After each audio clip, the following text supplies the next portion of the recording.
about a thing. 'Cause every little thing is gonna be alright. I said it, don't worry about a thing.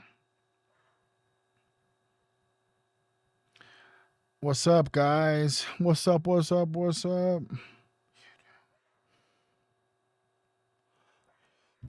What's up? What's up? What's up? Let's see here. Oh, they're going. It's going. It's going. It's going. It's going. Everybody, we're up in here. Happy Thursday. Happy Thursday. Hello, hello, hello.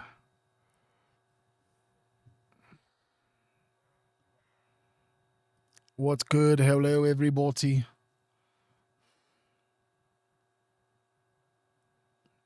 Hello there. Top of the morning to you. Cheerio, cheerio, mate. Cheerio, cheerio.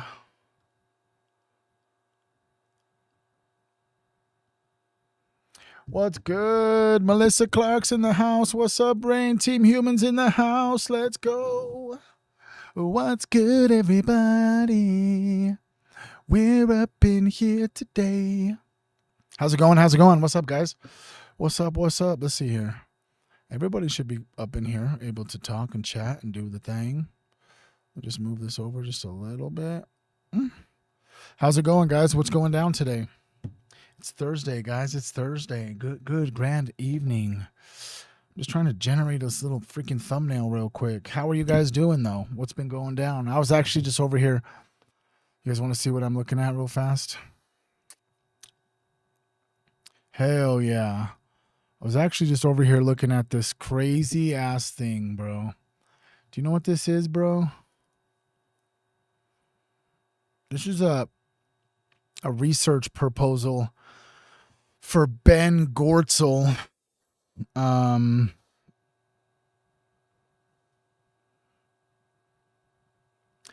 Offering and asking for funding to do some research about creating a toddler robot, actually.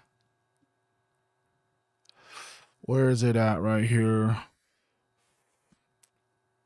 Let me see.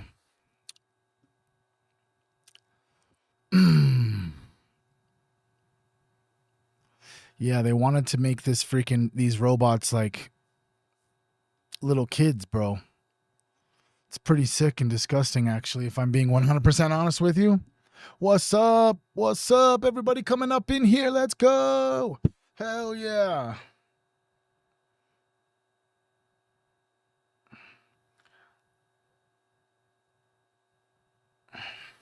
Hell yeah. But yeah, it's kind of crazy.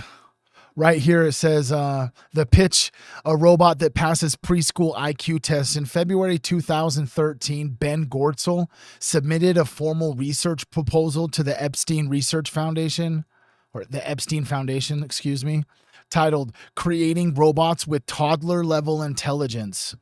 That was the stated goal.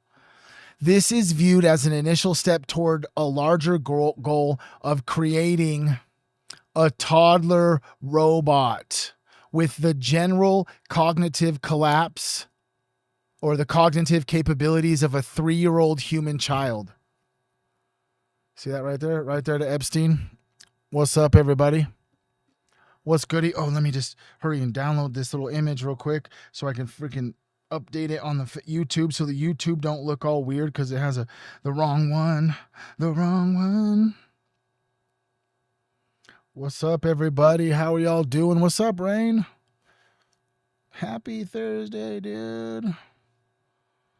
What's good? It's pretty insane, huh? Did you guys know that? Oh, shit, boy. That's EFTA 0113, or sorry, EFTA 01103507, right there in its own words, to create the larger goal of creating a robot toddler. I'm sorry that it's glitchy. You can head over to YouTube. What's up, everybody? How's it going? How are you? How's everybody going today? What's going down? What's going down? What's going down, down to down, down? Oh, man. Bro, if I could just be 100% honest with you, after watching freaking The Mind Unveiled yesterday, I haven't really been able to like think of I haven't been really able to think of anything else.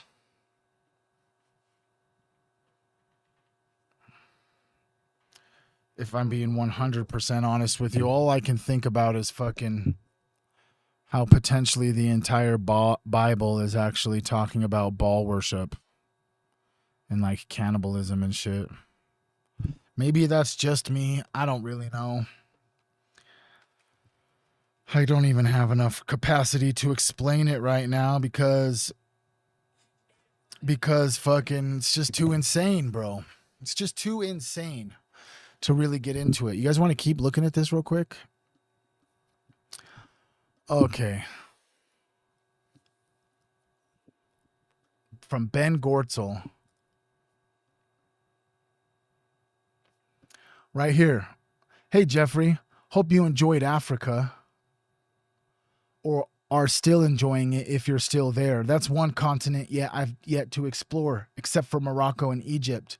Mostly just for your curiosity, attached is a proposal I put together recently for someone else. This proposal is the latest version of my full speed ahead AGI plan, which would involve 15 people based in our current lab in Hong Kong.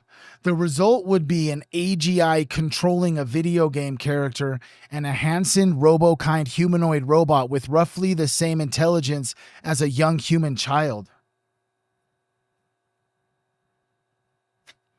Why would they want to create toddler robots, bro? You know what I'm saying? Like, why would they want to create toddler robots, dude? Seems weird, bro. Doesn't it? Just makes me feel gross, bro. Makes me feel so gross.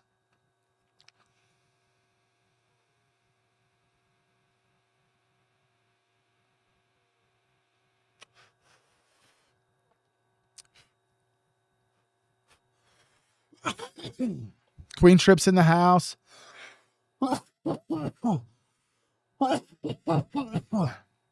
Wow, that's weird. Jeffrey Epstein was also asking this same individual to make a robot of himself. Is that Palm Beach Pete? Is Palm Beach Pete the fucking the Epstein robot, bro? I don't know where everybody is. I didn't really even put in the chat, everyone, hey, I'm live. I did right now. But isn't that crazy? I was talking to Jeffrey Epstein today, and he is potentially interested in having you make a custom humanoid robot for him.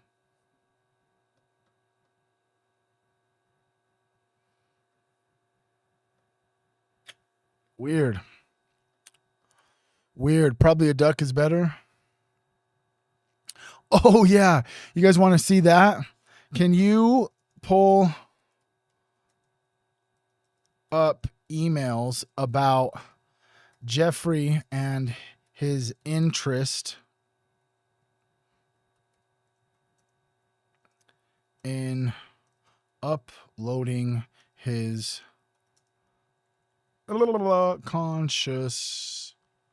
consciousness. I can't even spell it, dude. Consciousness. What's up, Koi Fish? Everybody getting up in here. Mind his uploading his mind into a computer. Oh, can I show you guys a really cool file? I need aliens up in the chat right now, bro. What's up, Raven Wolf? How are you, bro? What's up, girl? I'm not sure which one you are yet. What's up? Melissa's about to start the grill. Hell, what's good? Cheerio, mate. Top of the evening to ya. Hello, partner. This is going to be a crazy ass deep dive today. We're not really deep diving, really nothing. I'm just over here playing with I'm over here playing with web real fast, but I will show you this. What if I just show you this part? Maybe some of you guys have seen this. Maybe none of you guys have seen this. This is one of the craziest documents of all time, bro. This literally says the Illuminati family and associates and has all of them in there. It's a real actual Epstein file, EFTA 01082667. It literally has the Mormon leadership on here, which is absolutely insane to think about. It also has the Disney bloodline. What's up, Willow? What's up, Raven? What's up, bruh? What's up, bruh? Aloha. Aloha. Alohi. Hoo-ha, hee-ha. Dang, I think we're getting a gang of people up in here. Let's go. What's up, dude? What's up, motherfuckers? Shit, bye. I'm asking right here about the freaking, how Jeffrey Epstein was wanting to put his brain in a computer, bro.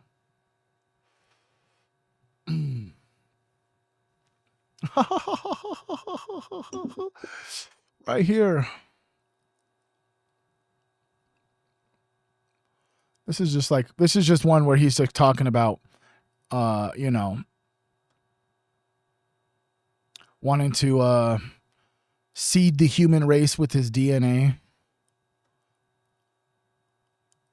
Here's one right here talking about cryogenically freezing his sperm at California Cryogenic. This seems to be from the sperm bank. I thought it was just making the payment. He wants his head and his penis cryogenically frozen. That's pretty interesting.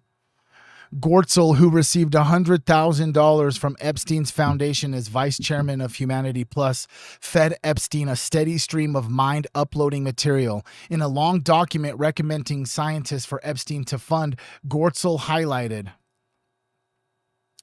Dr. Randall Dr. Randall for Bandle Boo Dee Boo Boo. Dr. Randall Keown, a neuroscientist with the leading serious scientific exponent of mind uploading. See his papers in the special issue on mind uploading? Yeah, he was trying to upload his mind into a computer. In April 2018, Jocha Bach acted as a scout for Epstein, reporting back to Netcom, a startup that promised to preserve human brains and for eventual mind uploading. It's pretty insane, huh? It's pretty insane. All them dingleberries, you're right. Cryogenically freeze your dingleberries.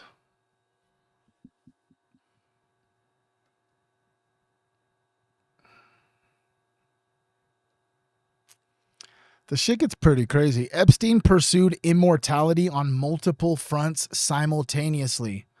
Biological reproduction at scale. His baby ranch was to seed the human race with his DNA. There's the documents. Boom, boom, bang, ba-dang, ba-dang, ba-ba-dang. Genetic material storage at California Cryogenics. Cryopreservation, where he wanted his head and penis frozen. His mind uploading. AGI as a vehicle, close to Gortzel's open cog or Hanson toddler robots. It's pretty insane to think about, bro. Is it not? Fucking toddler robots. All right. He can't be the only one doing this. You're right, Ray. There has to be others. Cheerio, mate. Are you guys ready for today? I just think how, I just really want to bring you in here because if you guys were here for fucking yesterday's Mind Unveiled, bro, my brain is melted, bro. My brain's melted, bro, because what if Satan was the one that reproduced with Eve to create Cain? What if the same people who worship Baal and sacrifice and eat children are the same ones that killed Jesus? The same ones that changed the narrative about Jesus? And what if that group of people is still here, bro? Like, if you really actually think about it, bro, how is it not insane? Like, be honest with yourself, bro. Really think about it. Let me see here. We can even go back to web and I can ask and see if there's any mentions of Kuru.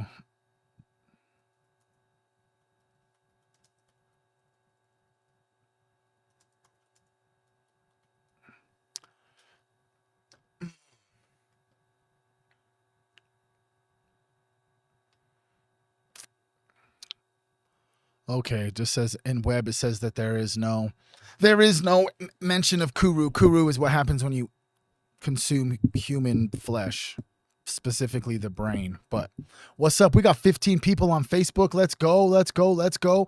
Well, you guys, if you guys are here for my first live stream, or for your first of one of my live streams, basically we travel all sorts and everywhere down all sorts of different rabbit holes, and no matter where we go, where we end up, I always want to make sure that I give you a something you can take with you, like something your soul can take with you, even if you close out of the app right when I'm done. That's what I guess I like to call my little mindful message. How's it going, everybody? What's going down? Facebook, let me real quick. You guys probably will have a more enjoyable experience watching it on YouTube. So what I'll do is I'm going to drop the YouTube link in the chat. Oop. Let me drop this YouTube link right here. Bam. Bam, bam, bam, bam, boom, bam, bam, bam, bam, bam, bam. What's up, Porter Mine? What's up, Porter Mine? Shady. So yeah, if you guys want to come over to YouTube, I have a feeling like this live streaming is just better watching the live stream with your phone sideways instead of vertical like Facebook makes you. Yep, see that? I got a Game Boy right there. You know what I'm saying? I remember when Game Boy Color came out, bro. Dead ass, bro. Dead ass. I remember when Game Boy Color came out. Does anybody remember Game Boy Color with Pokemon Yellow, bro? For real, bro. Okay, you guys ready to get into this? First, let me get just a little blink ski real fast. Can everybody who's here just put Team Human in the chat so I can kind of get a head count?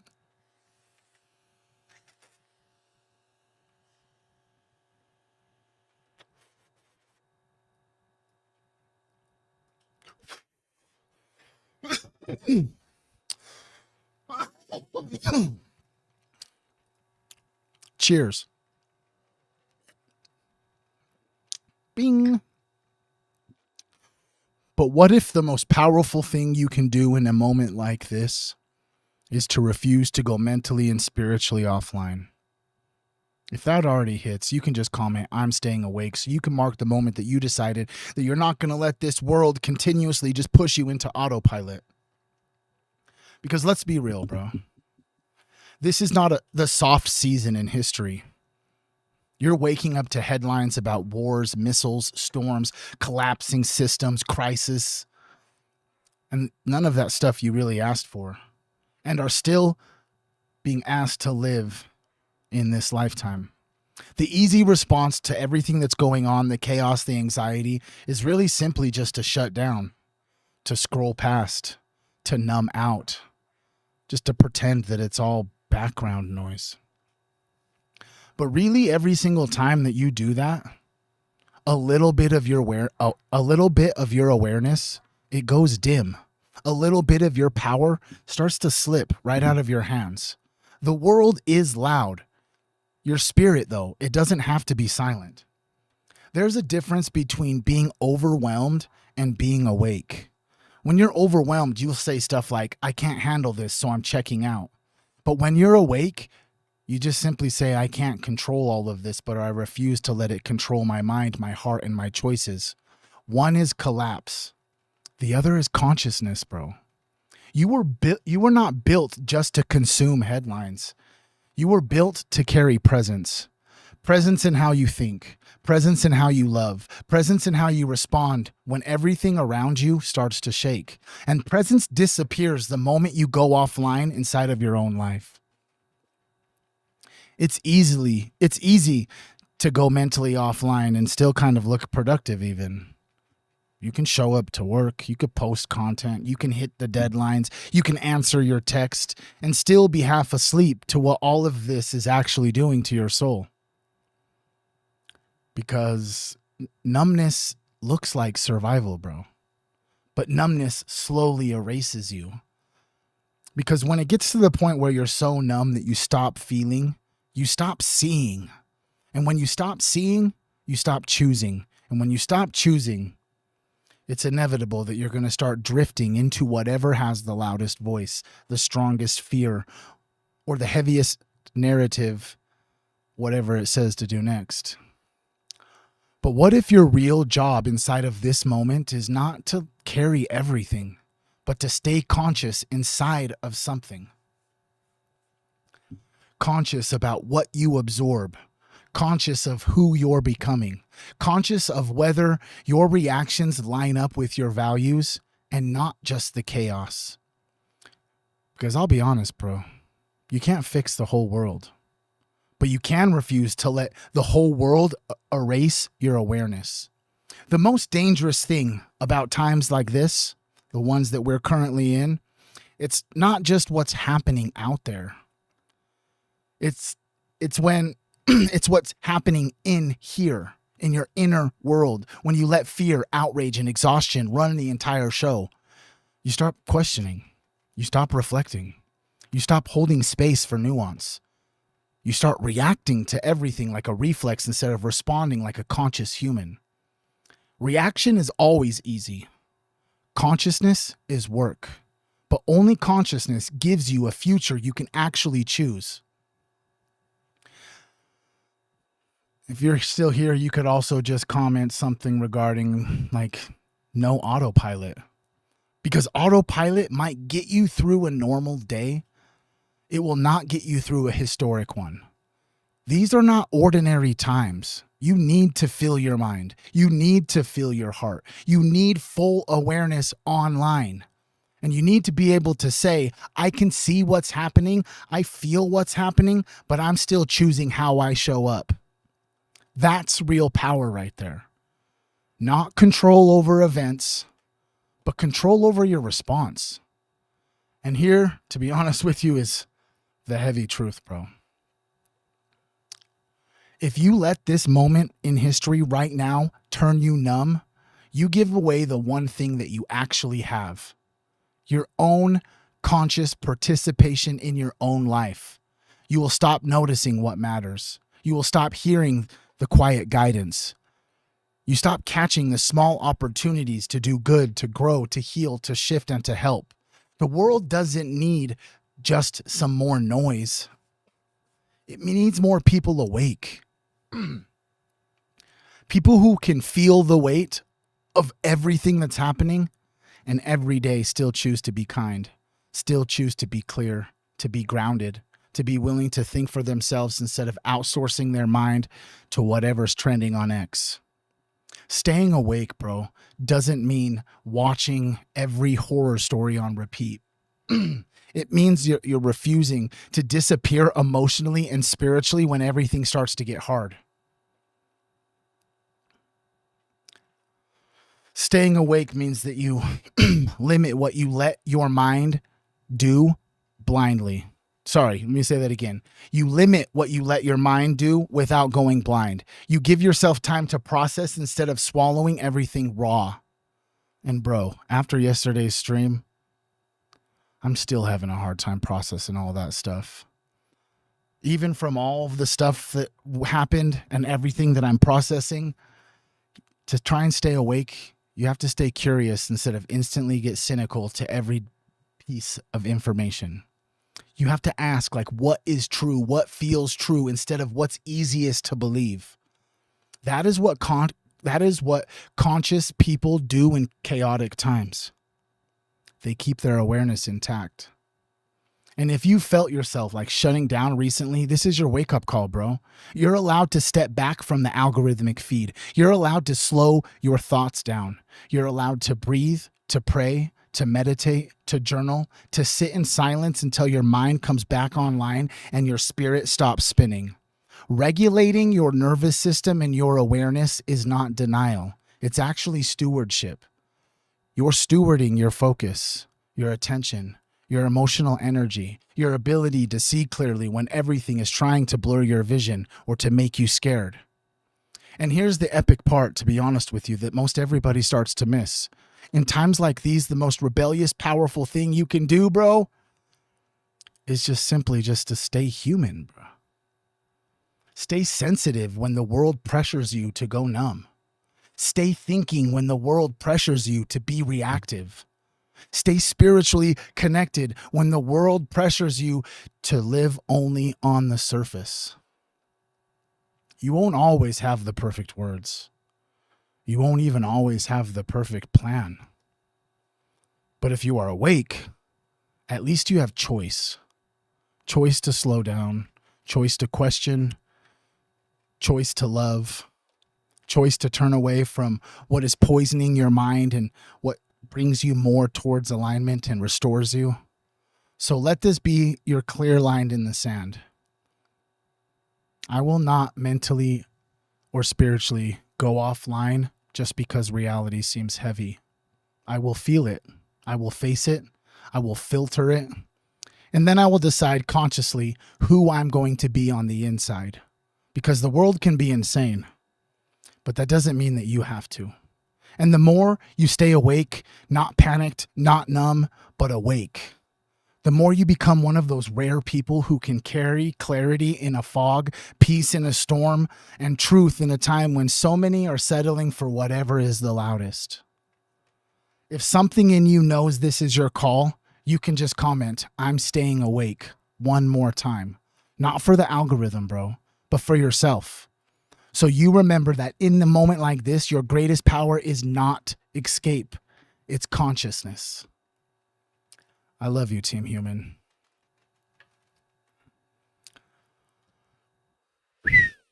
What's up, dude? How'd you like that one? That was a pretty good one, I would like to say myself. It's consciousness, bro. It's awareness. And really the craziest thing when you really get, oh, I got an itchy ass nose. Got a booger. Got some bugs. If you really think about it, bro,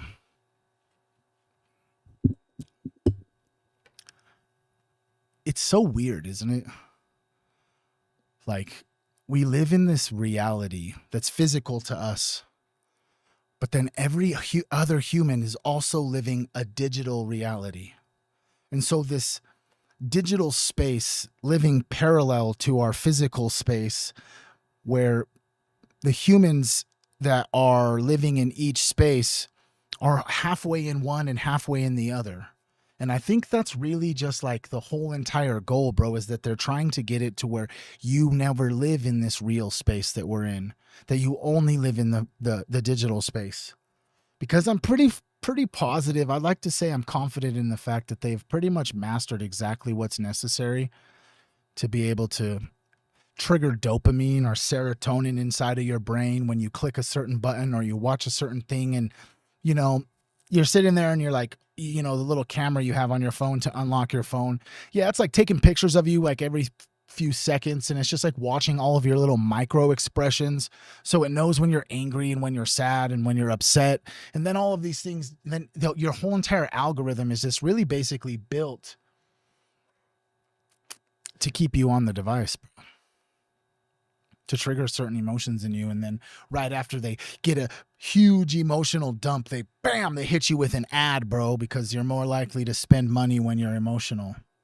Ooh, shit. Yeah, bro. When you're emotional. Dude, I got some cool stuff for you today. We don't really... Dude, I'm telling you, okay? So...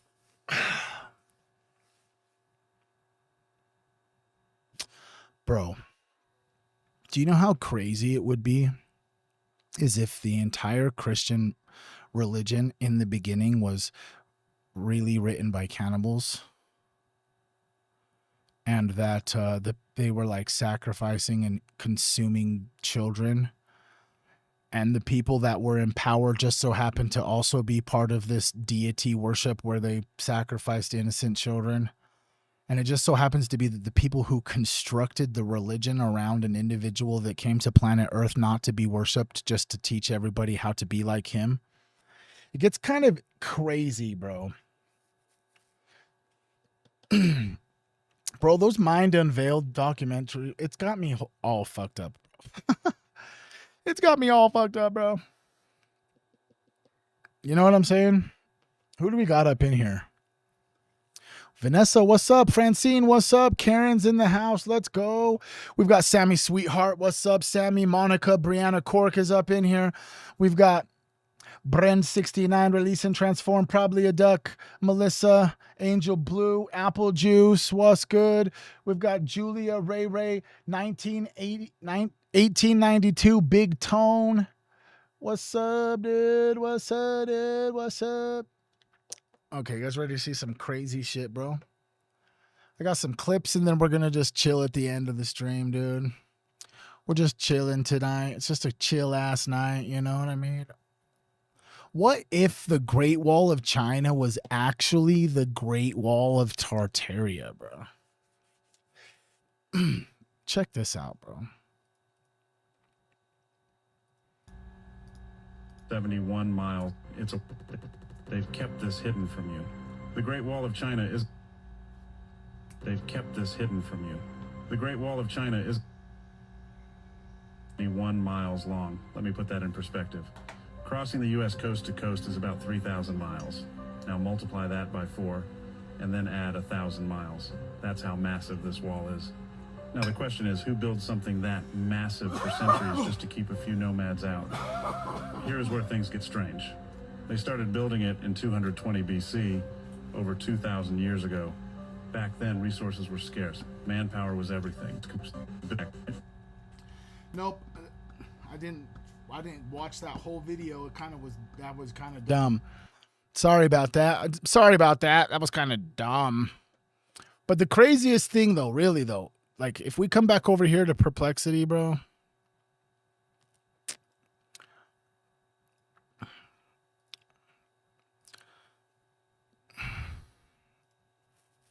Yeah, can you find me an image depicting the Great Wall of China, how long it is geographically on the map?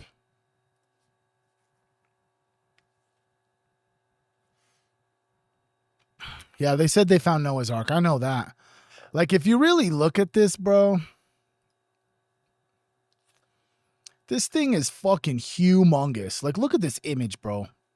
Okay? Does anyone really know what the fucking, even the story is?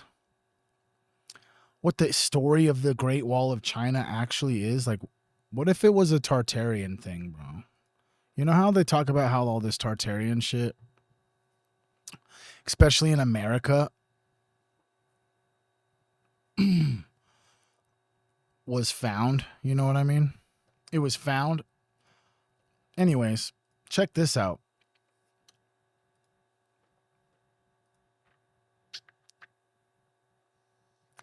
Do you guys know who Alberino is? Timothy Alberino? This guy? Anyways, he's went on a whole bunch of podcasts talking about the 12-foot giants living in Afghanistan. Have you guys seen that shit? Let's just let him talk, bro.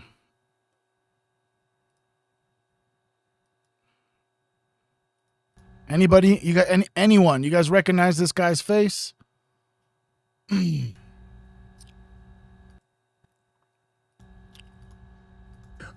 I've seen a lot of your content online, but the one that got me the most was absolutely the giant in Afghanistan, the Kandahar giant story. And I don't know if you know, but real quick, let's just give you a little synopsis of what the Kandahar giants are. Okay, I know that there's really not any applicable actual evidence, and everything I'm about to say is just a conspiracy because giants aren't real. But can you please provide me information regarding the Kandahar giants of Afghanistan? The story of the Kandahar giant is a modern myth that claims U.S. soldiers encountered an enormous red-haired humanoid in Afghanistan in 2002. According to the tale, the creature was said to be 12 to 15 feet tall, with 6 fingers on each hand, 2 rows of teeth, and carrying a large spear. The story says that it attacked soldiers, 1 was killed, and the creature was eventually shot and supposedly airlifted away. However, there is no official documentation, evidence, or corroborated reports to support this.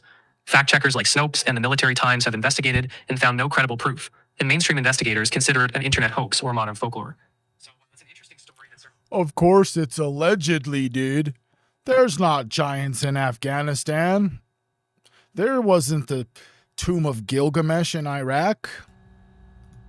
Had Devin Larott on the podcast, the arm wrestler, and he told a story about how when he was in the Canadian military, he was deployed in Afghanistan, and one of the guys that he was working with over there had to have a conversation with a warlord, with a local warlord, and he said this guy was 8 feet tall. He said this guy was fucking huge, and not just tall, but wide. He said it was the biggest man he's ever seen in his life. Well, I've heard a lot of things about giants in Afghanistan. And I find that, I talk about a lot of different topics. I talk about a lot of UFO stuff. And I say some things that I know could get me in trouble. But nothing makes me more nervous than talking about giants, specifically the Kandahar giant and the giants in Kandahar in general. Why? Mainly because when I talk to people who know things, they're very, very nervous when we get to this topic. And some of them will just flat out will not talk about giants in general, but specifically giants in Afghanistan. And some of these guys are high-level guys that worked at the Pentagon. And they'll talk rather freely with me about UFOs. But as soon as we broach this topic, it's like they literally will warn me, be careful with this topic. What? Yeah. What do you make of that? Well, I think that the topic of giants is intermeshed with the occult. That's my personal theory, because nothing else makes sense. Who cares if there's 8 foot tall guys, right? Big deal. Right. Well, there's 8 foot tall humans, right? We were just talking about that young kid that's a basketball player that's 7'9", right? Yeah. So there's actual giants that are in public.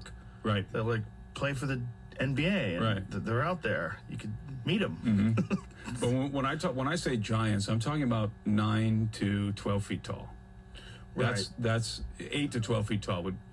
I would classify an 8 foot tall person as a giant as well, as long as they don't have gigantism.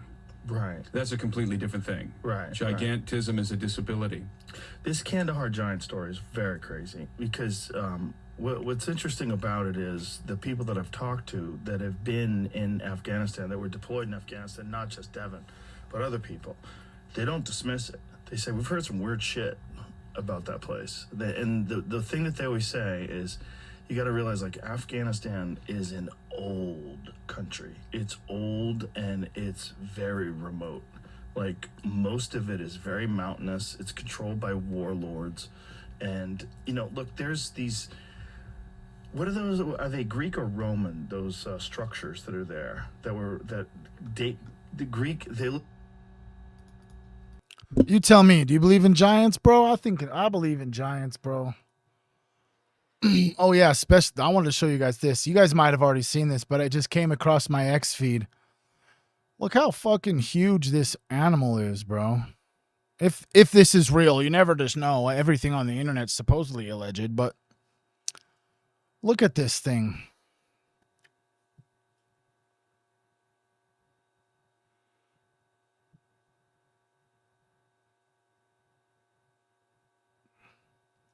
That's a big ass creature, bro. You see that? That's a big ass fucking creature, dude. Do you think the Megalodon is still here, bro? Do you think the Megalodon is still here, bro? Oh yeah, here's another clip. He's talking about he's talking about the he's basically talking about the cult of Baal in this clip. Specifically by names, they have uncovered documents where the Amorite kings are summoning, specifically by name, summoning dead giants, the Rephaim. And the idea is to summon them and then to become empowered by their spirits, their possessing spirits. Again, this goes back to the tradition of Enoch, that the giants, when they die, their spirits are in sort of a state of suspended animation. and they can be revived. They can be resurrected, as it were, and can be made to inhabit the bodies of human beings. So there's this ancient cult that existed in the ancient Near East and other parts of the world. And it's associated with the cult of Baal. So you have Baal, the giants were thought of as the warriors of Baal. So today we know that the cult of Baal persists. I mean, the Epstein files. We know that the cult of Baal is still being practiced. When you say the Epstein files, what do you mean? What is the There's cult? references to Baal, and there's this recurrent theme of Baal worship. And Baal, Jesus refers to Baal as Satan in the New Testament. So it's basically Satanism. It's a satanic cult. And how is it referenced in the Epstein files? there's some references to Baal. I can't remember the exact references, but there's apparently a cult of Baal, and the elites are obsessed with some of the elites. I don't know who or how many of them, but it's becoming increasingly apparent that there's an infatuation with these ancient Near Eastern cults, specifically the Canaanitish cults. And so the reason why I'm going through all of this is because I think it's still alive and well today in society, and I believe that they're using the bones, the remains of giants in these practices. I think it's extremely dark. I think this is part of the reason why there may be a cover-up around it. Nothing else makes sense to me. Let's just look ourselves, actually. Let's just look ourselves. What do you mean about... I seen some stuff. I'm not too familiar, Melissa. What is the Noahide? The Noahide. What is the Noahide? Come over here.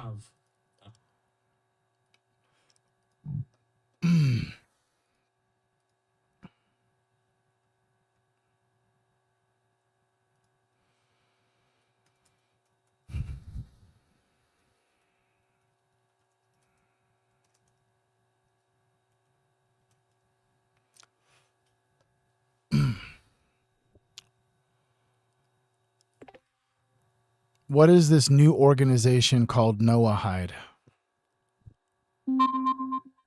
The Noahide organization refers to a global movement of non-Jews who follow the 7 laws of Noah, which are considered universal moral principles. The Noahide World Center is one prominent group spreading this faith. They host conferences and events like the International Noahide Jerusalem Conference in 2026, bringing together Noahides and those interested in living by these laws. Their mission is often described as promoting a moral, peaceful, and ethical world based on teachings from the Jewish Bible. There's some controversy surrounding their interpretation of these laws, especially regarding religious worship. But at its core, the organization is about fostering a global community committed to these universal moral standards. Why did you specifically mention that they were non-Jews? I mention that because the Noahide movement is often described as a path specifically designed for non-Jews who want to live by these 7 universal laws without converting to Judaism. Of course, anyone can learn about them, but the emphasis is on a universal moral code outside of the Jewish faith. My intention was just to clarify the group's focus, not to exclude anyone. It sounded pretty anti-Semitic to me. I'm quite offended, actually.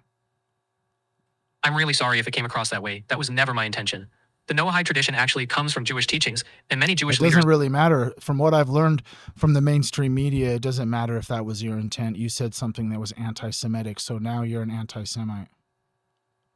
I'm really sorry to hear you're feeling this way. My aim is always to provide clear, respectful information, and I never intend to offend. I can't even believe you just said that. I'm sorry. Quack, quack, quack, quack. Fuck you. I'm just kidding.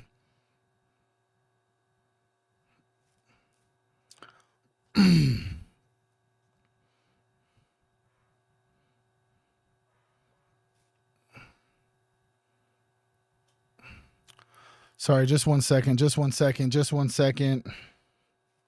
Just one second.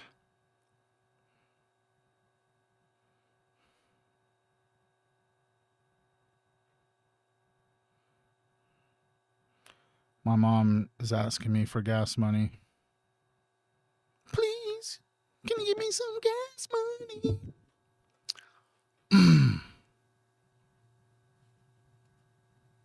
Okay, it doesn't say that Epstein was interested in...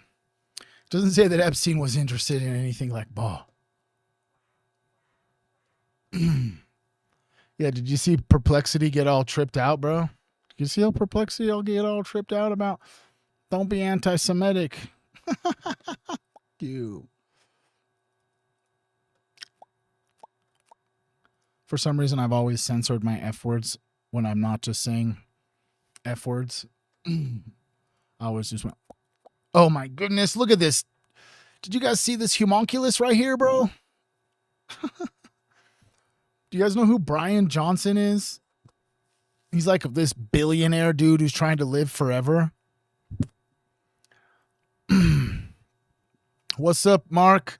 Oh man, we got a bunch of people up in here, dude. I gotta bring y'all in closer real quick. Maybe take a little rip ski with you guys and get a little cheer ski. Ting. There, we got some people up in here. No hide. I gotta scoot over so y'all can see me. Can you see my beautiful face? Damn, we got some people up in here. Peace out, Karen. Just give me the beat, boys, and free my soul. I want to get lost in your rock and roll and drift away. Yep, I hear you. I hear you. Just give me the beat, boys, and free my soul. But anyways, you guys know who Brian Johnson is, bro? Brian Johnson is an anti-aging influencer. What is an anti-aging influencer? And can you please tell me how much money and how extreme the anti-aging influencer Brian Johnson is? An anti-aging influencer is someone who shares information and promotes practices, products, and routines aimed at slowing or reversing the signs of aging. They often share their lifestyle, diet, exercise, and skincare routines, and sometimes more experimental interventions. The idea is to inspire or instruct others who Okay, I get that. Who's Brian Johnson? Brian Johnson, born August 22nd, 1977 in Provo, Utah, is an American entrepreneur, venture capitalist, and author. He's best known for his success in the tech industry, including founding the payment processing company Braintree, which acquired Venmo and was later sold to PayPal. He also launched the OS Fund, a venture capital firm, and Kernel, a neurotechnology company that develops non-invasive devices to measure brain activity. In recent years, he's drawn attention for his Project Blueprint, where he follows a strict, data-driven regimen aimed at slowing biological aging and improving health markers. He grew up in a Mormon household and even served as a missionary in Ecuador, later earning degrees from Brigham Young University and the University of Chicago. Today, he's widely recognized for his intense focus on anti-aging and longevity science. Yeah, he says that he just created a clone of himself that he's called Baby Brian, and it lives in a petri dish right now. I hear that you're sharing what Brian Johnson says, and I understand that might sound intriguing or concerning. To the best of my knowledge, it just seems kind of crazy to me that this person named Brian Johnson, who was a Mormon and went on a Mormon mission, somehow figured out a way to create a homunculus. I can understand why it sounds surprising. From all trustworthy information available, there's no evidence that Brian Johnson or anyone else has created a homunculus. He's known for his strict health regimen and longevity projects, but those are based on diet, exercise, medical testing, and sometimes cutting-edge but legitimate scientific procedures. Well, see, the thing is if he created a clone of himself, that would technically be an artificial generated little man. So, I mean, you can't ignore the fact that it kind of is a homunculus, bro. I understand you're curious about this, and it's natural to want to make sense of what you hear. But from what we know, there is no verified evidence that Brian Johnson has created a clone or a homunculus.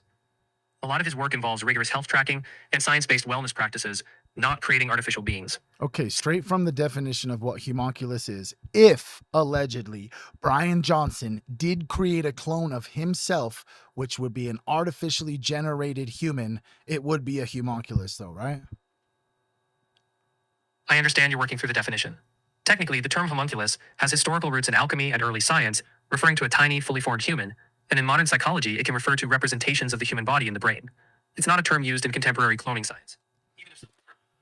Bro, see, I can't even freaking have conversations about homunculus with my fucking shit, dude. Oh yeah, I wanted to show this to you guys. This is crazy. You guys know who Blake Neff is, bro? Well, Blake Neff. What's up, Lawrence? What's up, everybody? Yeah, clone is a homunculus, bro. And he was a Mormon, bro. Brian Johnson, he's like this billionaire dude who's trying to live forever. Okay, so you guys know who Blake Neff is, right? Did you know he called freaking Candace Owens a coon? He did, right here. Look, you can see it. It says, once again, Candace is implicitly, I can't even say that word. Implicitly attacking Charlie himself, basically claiming his entire life's work was a sham from the beginning. But that's what she needs to push her narcissistic conspiracy slop. How in the hell is this dude able to do that? You know what I mean? Like, what in the fuck, bro? How can he call her that? We love you, Candace. We love you, Candace. Go, Max. Stay safe. Every time she has an episode, bro, I'm just like, fuck, man. I hope she's in a bunker somewhere with security, bro, because she be saying some fucking crazy shit.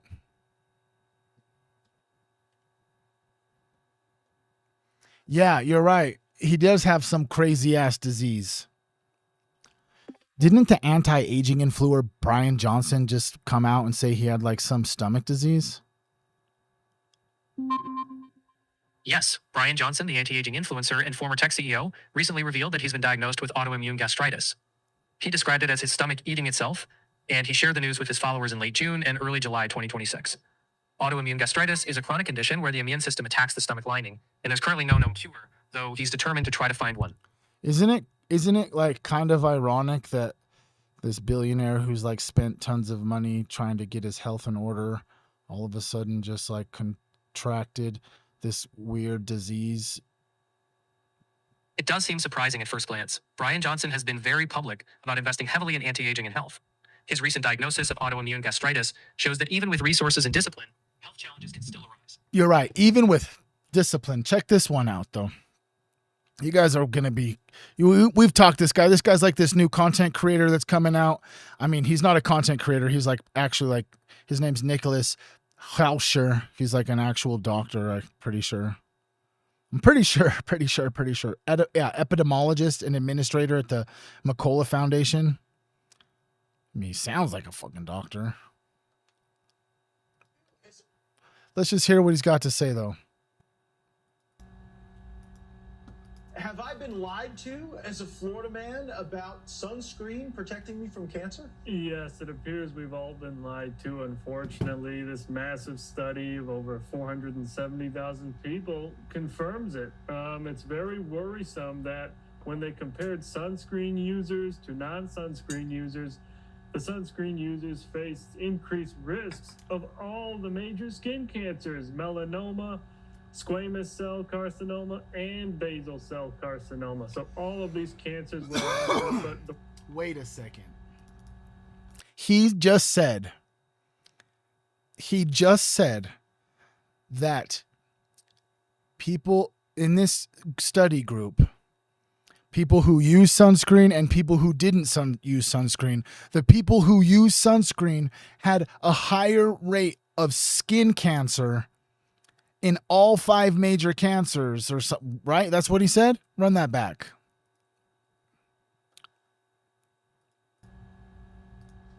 To non-sunscreen users, the sunscreen users faced increased risks of all the major skin cancers: melanoma, squamous cell carcinoma, and basal cell carcinoma. So all of these cancers were up, but the most worrisome finding was that invasive melanoma was 300% higher risk in the sunscreen users. They accounted for skin. See, the question that I have about this, right? How long have we even had fucking sunscreen, bro? Like realistically. Because humans have been around baking, fucking just cooking, dude. Just like fucking out there just burnt up in the sun for all of time, right? Do you think that our ancestors used like an oil-based something to like protect their skin from the sun? At what, like when did modern sunscreen become regular? Like I don't think that our ancestors were using sunscreen hundreds of years ago. So at what point did they? Modern sunscreen as we know it began to take shape in the early 20th century. The first commercially available products with UV filtering properties appeared in the 1930s. In 1936, L'Oreal's founder Eugene Schuller introduced the first commercial sunscreen. In 1946, Swiss chemist Franz Greiter developed and commercialized the first modern sunscreen, called Glacier Cream, which had a very low sun protection factor SPF of about 2. Okay, so then how did our ancestors have a way of protecting their skin from their skin from the sun, or did they they probably used mud, right?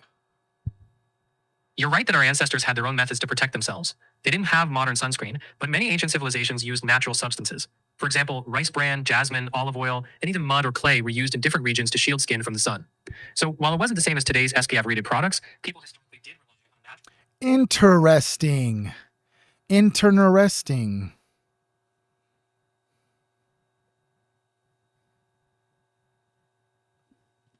That's interesting. All of a sudden. Oh, yeah. I don't know if I can play the music on here, dude. But I just wanted to show you guys this, bro. This is pretty sick, dude.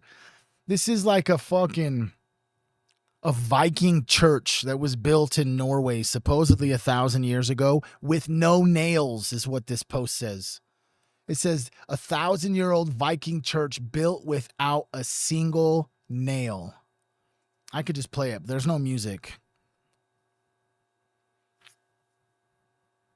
It would just be so cool. Hey, Vox, thank you so much for the gifted subs, bro. Thank you. It just looks, I just like ancient old buildings, bro.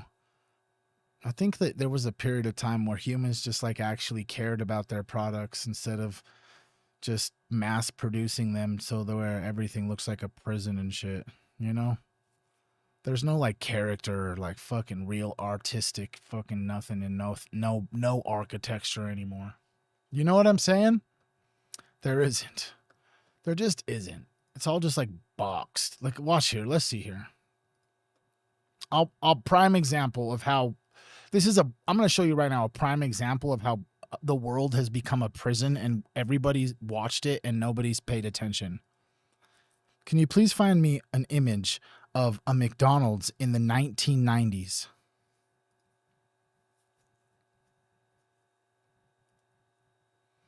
You see that? You see? You see? They used to care about fun and shit. Fucking old ass McDonald's. Freaking fun zones, dude. And now they just look like this, bro. How fucking gay, bro. They all look the same now.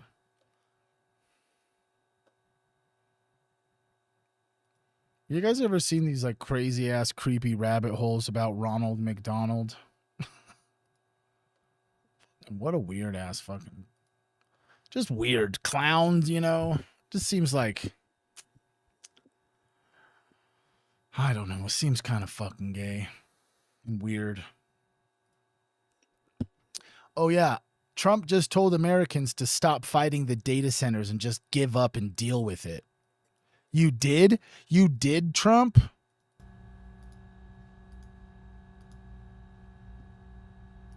Because you have to convince your community how great these things. You can't fight it. You have to go with it. And you're going to have all that protection, and we're giving you automatic protection, but you're going to make a tremendous amount of money. You're going to reduce taxes, and you're going to have something that if you don't have it, everybody else wants it. Because you have to... Fuck you. Oh. This is insane-o.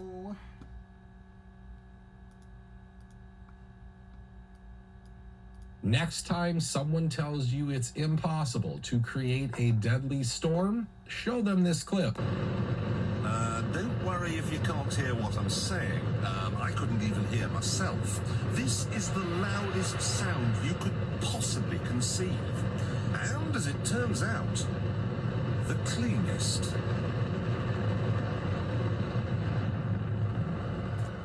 Now, the the most amazing thing is that that cloud up there, which was generated by the engine, is just a mixture of hydrogen and oxygen. It's water vapor. And in about an hour's time, someone in Mississippi is going to get wet washing. It will actually rain.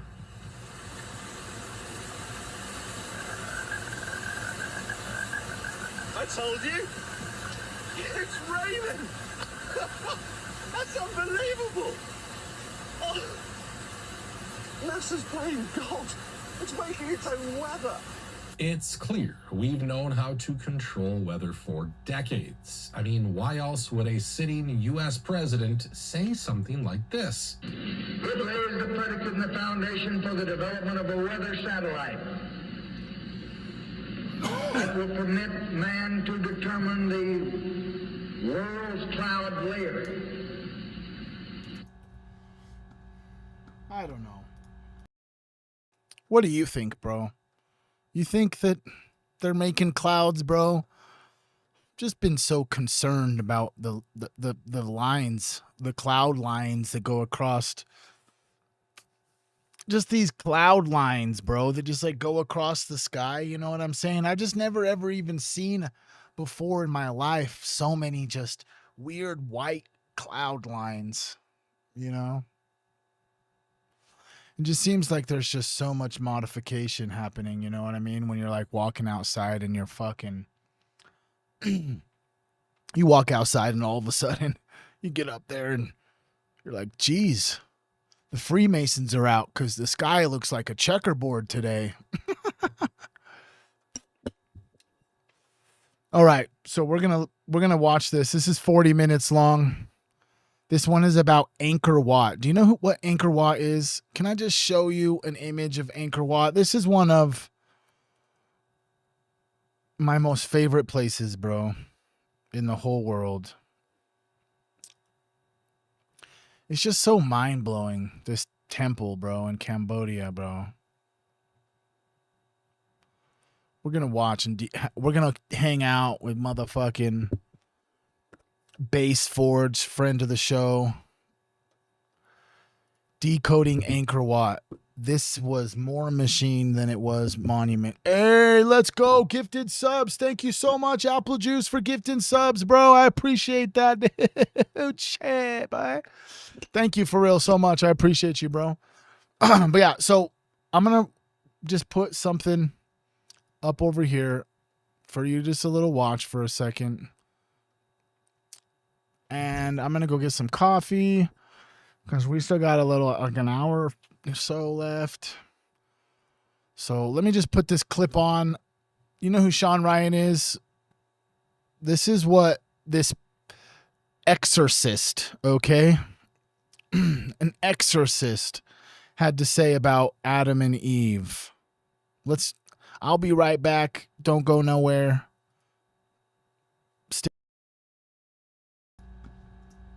The battle maybe isn't over the country, not even over the world. It's over our souls and over our mind. I think what we're seeing today is human sacrifice.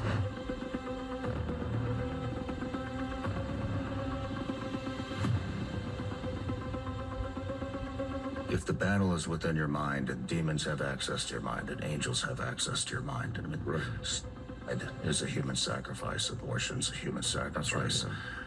Going to war is human sacrifice. Everything seems to come down to human sacrifice. That's right. And I don't think it matters who walks into that office. It is going to be somebody under heavy diabolical influence, maybe even straight Satanism. The principle of religious violence is particularly disgusting, especially in the United States of America. And as a devout Christian, I would say it's one of the most anti-Christian things and anti-American things that you could do. He urged us to tell our troops that this was all part of God's divine plan, and he specifically referenced numerous citations out of the book of Revelations referring to Armageddon and the imminent return of Jesus Christ. He said that President Trump had been anointed by Jesus to light the signal fire in Iran to cause Armageddon and mark his return to earth. This is no longer a battle of ideas. It's no longer a battle of, that people have differences of opinions. This is a battle of good and evil. Many of the patterns which we see in the psychological behavior of people who are diabolically influenced, you see those same patterns in the people that are... Okay. I'm not a religious man. I'm definitely a spiritual person. Do you also agree? This was like some of the most fucking this was the craziest thing, especially if you see up over here where it's literally has fucking ball in the background, bro. Literally has ball in the fucking background as he's like mocking the fact that he's a healer and shit and that he's Jesus, bro.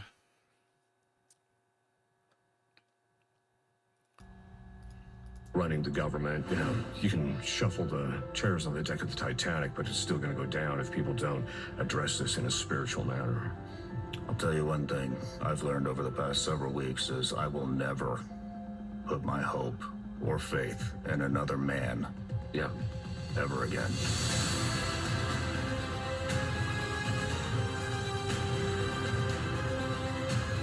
You're right. The statue of Satan, I mean liberty. You are right. But let's get right into this. This is some cool ass shit. I just love ancient art, ancient architecture, bro. What's up, Vanessa? Thanks for coming back. If you guys are all here, can you guys please smash the like button on anywhere you can, bro. We're going to go deep dive into this place called Angkor Wat. It's a place in Cambodia. It's actually like all built out of one stone. I'm pretty sure, maybe not. But let's just get into this. In the windows of Angkor Wat, they have these columns that create the silhouette of Angkor Wat when the sun shines through the window. That is the same shape the beam-forming antenna in your cell phone uses to connect to cell phone towers. It does this by using a ton of little antennas that fire in pulses, so it directs the beam. That's called a phased array, and to make it work, you need something that precisely times these things. In our tiny electronics, we use a micro oscillator to synchronize all these parts. It uses geometry to keep the device at a certain rhythm. We'll use the solar year as an example. At one of the peaks would be the shortest day of the year, the solstice. Then we go a little farther into equal sun and equal night, that's the equinox. You could also use a massive monument to calculate this if you have one. Your outer wall could track the solstice, and then if you keep going, the central tower tracks the equinox. To synchronize all the parts in our little electronics, we use something called a resonator. These can be placed within other parts of the device to make sure that everything's timed correctly and operations can be performed. So once you have everything in the system lined up and pointed in the right direction of what you're trying to talk with or what data you're trying to exchange, how do you make it work? Well, we would leave an instruction manual for how that worked. But if it was really important, you'd probably carve it into the walls. 5-mile-long reservoir tanks. It's essentially a floating mountain. I don't even know what they are. They could be pipes, they could be hydrological. 3,650 hertz.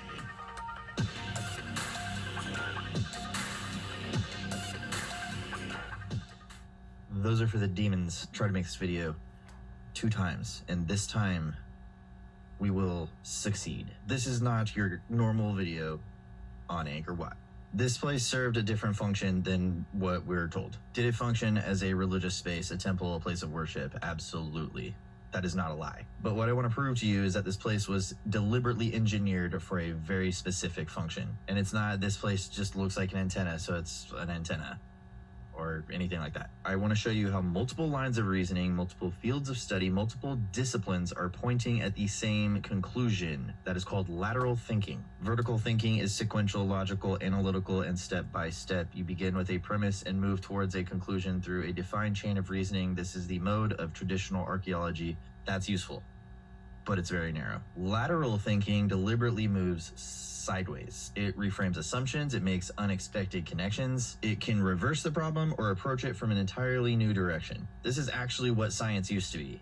Even Einstein Einstein said, you can't solve a problem from the paradigm in which it was created. Lateral synthesis is the way that I create every single video on short form and on here. I use it in all my videos. This involves connecting archaeology, biology, physics, design, engineering, as well as symbolism, mythology, legends, histories, all of them, to determine the most accurate pattern that emerges when all of them are considered. My goal is not to figure out how they built the things. I want to know where the design inspiration came from so I can tap into the purpose that it was originally intended for. It's super easy to say the design just looked really cool or that was a cultural pattern. Okay, why? When you look at the deeper patterns of mathematics, okay, why? Like, if you really, dude, like, look at that shit, bro. The shit's insane, bro. Angkor Wat, bro. It's insane, bro.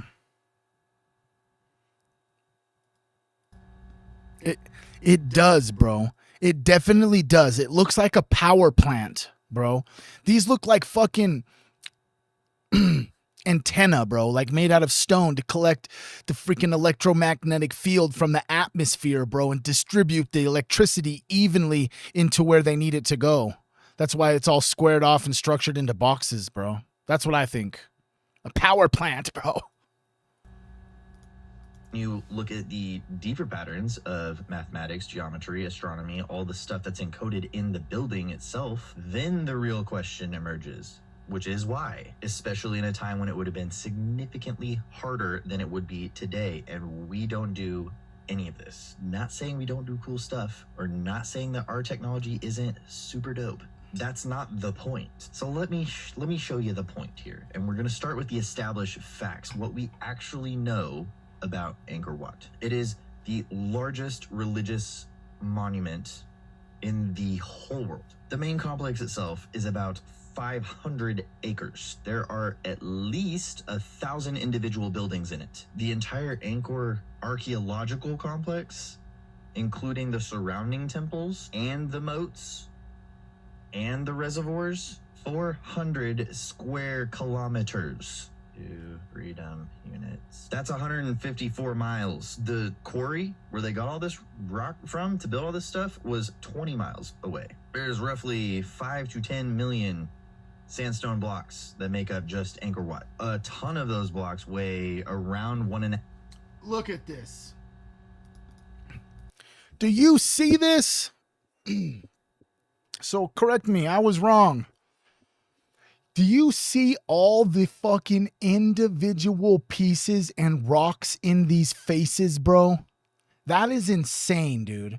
Each little tiny cube is a different piece of the face. What in the fuck, bro?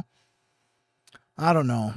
I'm sorry, you know what I'm saying? I don't necessarily apologize, but this last week has been really crazy in some deep, deep esoteric, occult, magic, secret society stuff, and I just needed a day, bro, where we could just talk about some other cool shit that I'm interested in, bro. Most of these streams the last week have just been spiritually heavy, bro. It's been spiritually heavy for me, bro, when I've been decoding the Bible and other ancient occult theories. So yeah, the stream will hold, bro. You'll be good, Vox. Tons. The average block at the Giza Plateau is roughly 2 tons. So they're pretty comparable. The total mass for the project is about 5 million tons. That's 10 billion pounds for the Angkor complex alone. That is built on swampy marshland. The temple complex only exists because it's built on a very highly complex hydraulic system. If you have Hidden History, the map that's included in there of all the ancient sites around the world, as I've just updated that with all of these locations that I'm about to talk about. So I want to share my screen with you a little bit. This is the map in Hidden History that I have made that is documenting where all of these really cool ancient sites are. You can go literally anywhere in the world and see where these are. I update this every time I find a new site. So this is a constantly growing, you buy it once, you always have it. It's kind of a map thing.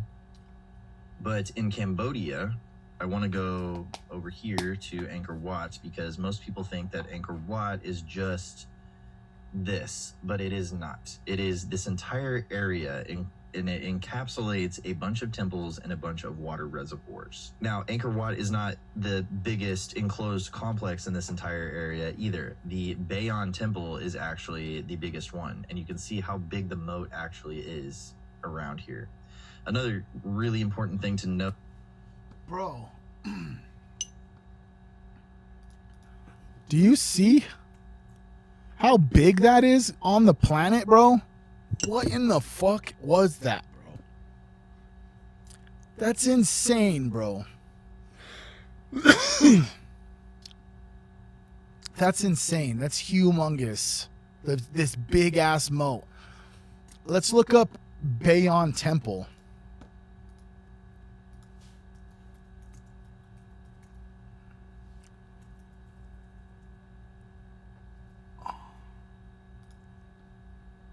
Oh yeah, this is the one with all these crazy faces.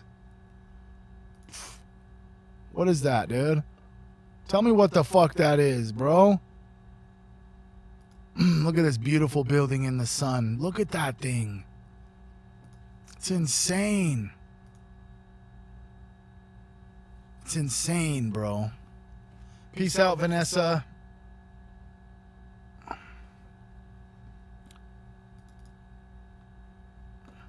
Always a student. Amen. Big the moat actually is around here.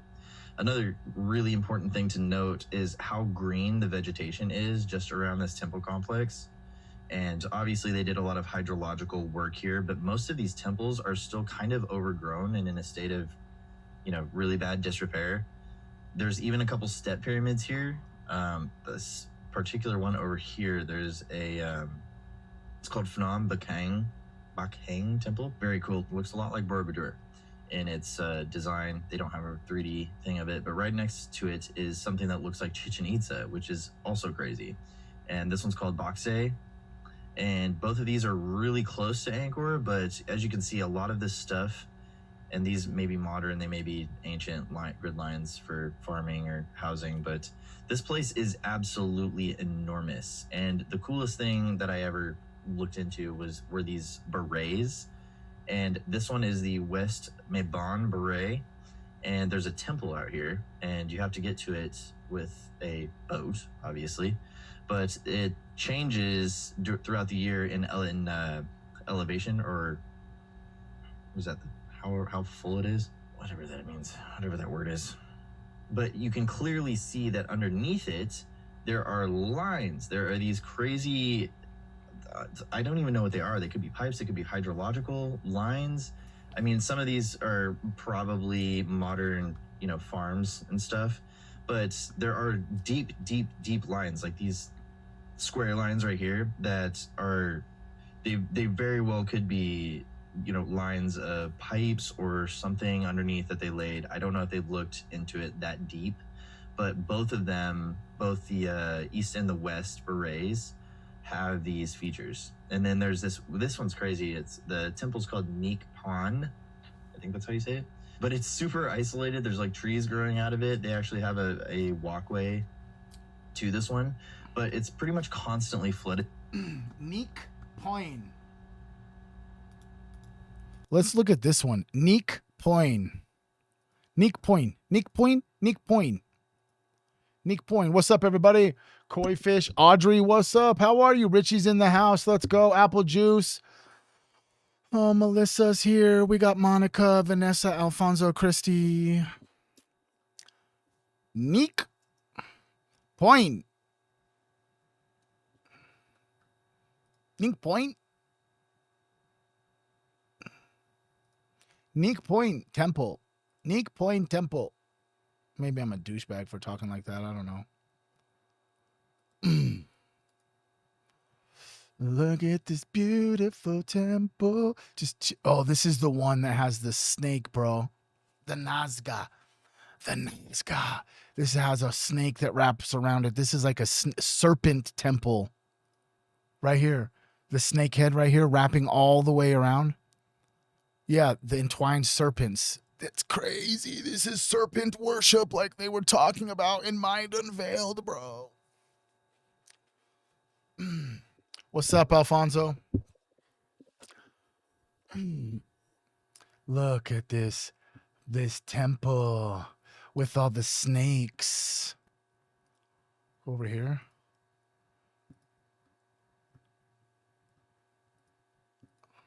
Oh. It was a temple worshiping serpents. You're right in the spirit, but with the important nuance. Nigpan wasn't a serpent worship temple in the sense of a cult devoted only to snakes. It was a Buddhist healing temple whose architecture and symbolism center on the Nagas, which is why the modern name of the which is why its modern name means the intertwined serpents, just like the medical symbol, bro. That's what that is, bro. Damn, Gina, what's up? Fuck yeah, bro. Weird. More precise than serpent worship, a Buddhist water temple whose power and identity are expressed through Naga symbolism. The myth of a healing serpent guarded the lake. Interesting. Pilgrims bathed in the consecrated waters flowing through the animal-headed spouts, representing the 4 elements. Interesting. Interesting. If you're here, could you please just put a poop emoji in the chat?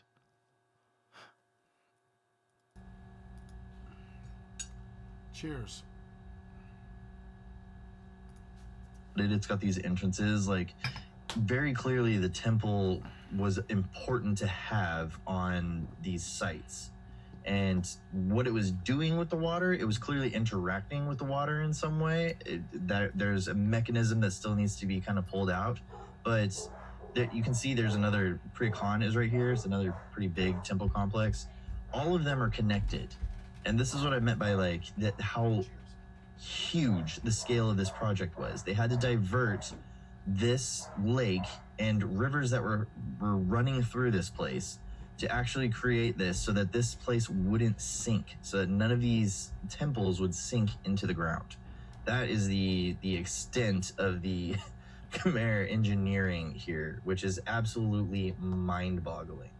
So check that out in the Ancient Places map in Hidden History, and go crazy with that one. Surrounding Angkor, on both sides of Angkor Wat, both sides are 5-mile-long reservoir tanks called barrays. Each barray has a temple dead in the center of it you can only reach by boat. To construct this place, they diverted 3 rivers and 2 lakes just so it wouldn't sink. It's essentially a floating mountain. The entire floating mountain complex is aligned to Draco, not the star Alpha Draconis, the constellation of Draco. That is not mentioned anywhere in the legends or histories. We found that out because we could look from the sky. The stone itself that was used to build this place is a gray yellowish sandstone. It is sourced from the southwestern corner of Phnom Kulen, or Mount Kulen. It's about 35-40 kilometers northeast of Angkor Wat. Through that sandstone in the central tower is what's called a zenith alignment. It's when the sun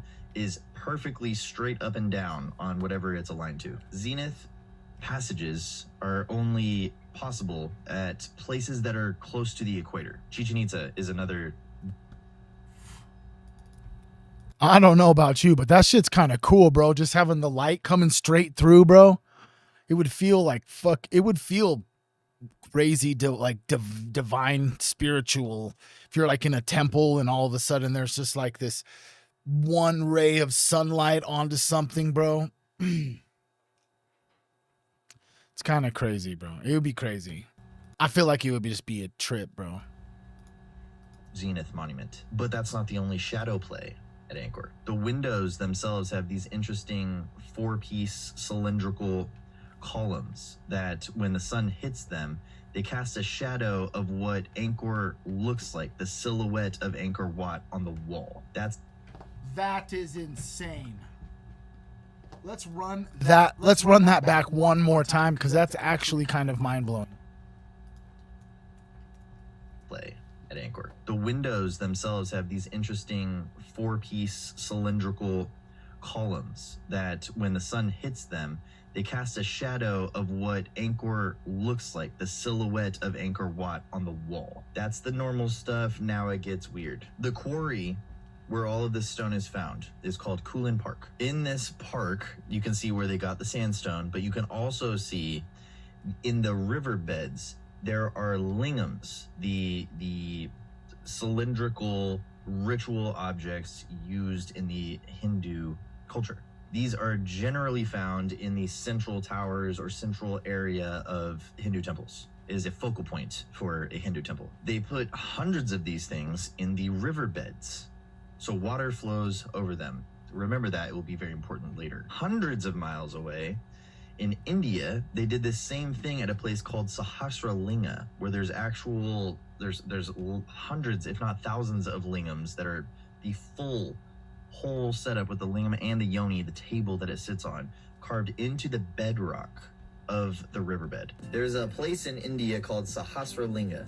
In the river are literally thousands of lingams. Now, modern science with a little help from ancient Egypt is exposing their true purpose. The things are everywhere. In Hinduism, they're always associated with water. The lingam is the pointy part and the yoni is the table. They work together to influence the waters of creation, and that one is actually massive.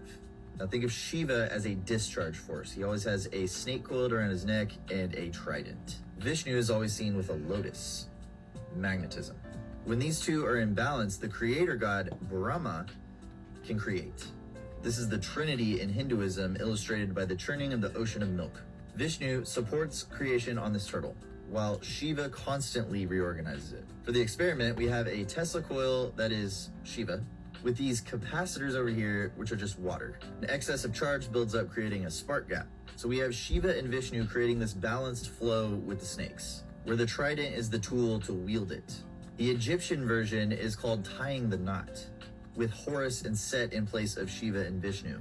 Their lingams are referred to as offering tables, which are almost always decorated with instructions. The diagram is all over the place, but this one in particular is the key. It has to do with that little guy. Here's the Hindu example with the flower and the lingam being in place of the ankh. But they're not the only ones. There's also some in Greece, Persia, Mexico, and Russia. Whatever they were doing with these things was deeply, deeply related to water. There's also a very deep well in the central tower. Buried in that well used to be a box, a sarcophagus-like box, similar to the one in the King's Chamber in the Great Pyramid. Inside that box was gold leaf, thinly pressed paper, gold paper, inside the box. Bro, do you know what that makes me think of? Dead ass, that makes me think of that's where the Ark of the Covenant went for this temple. Because that's like where the Ark of the Covenant went for the pyramid. Their power plants, bro. And the battery for the power plants is like an Ark of the Covenant type thing. And they set them inside of these boxes and power the whole entire system that's built on like really, really precise sacred geometry and frequencies and cymatics and energy and shit. Wow, bro. That's crazy, dude. Because that's exactly what I thought as soon as that box came up. It was like, oh, yeah, it's just like the one in the King's Chamber. Oh, well, the pyramid's definitely some sort of power generator. And that's definitely where, like, the battery pack goes. You know what I mean? Because they didn't find a sarcophagus inside of the pyramid whatsoever. So it's not a tomb, bro. It has since been, the box and the gold has since been removed. It's not there anymore. Very likely looted. We don't know where it is. But To be honest, Alphonse, I haven't started reading the Bhagavad Gita yet, bro. To be honest, I haven't done a lot of reading lately, bro. I've been fucking If I'm being 100 with you, bro, I've been stuck in survival mode, fucking like fight or flight for the last few months, bro. It's finally like starting to come down on the decline where I'm able to fucking hit some rest and digest and breath and alignment. But yeah, I've been in survival mode, so I haven't really been reading. Are you guys reading any good books? What books are you guys reading, bro? Who's reading some books? We got some readers. We got some Ritas. Some Ritas.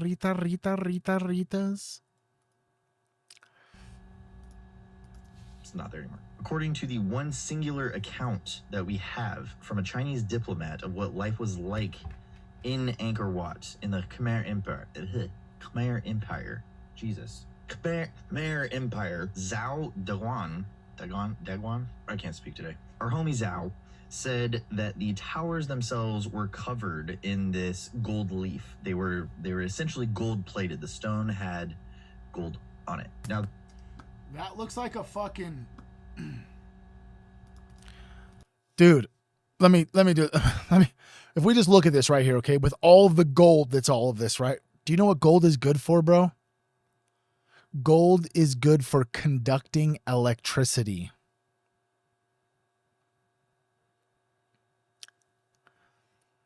Isn't like a very thin layer of gold good for conduction or the transference of electricity? Like, isn't there like gold in our phones?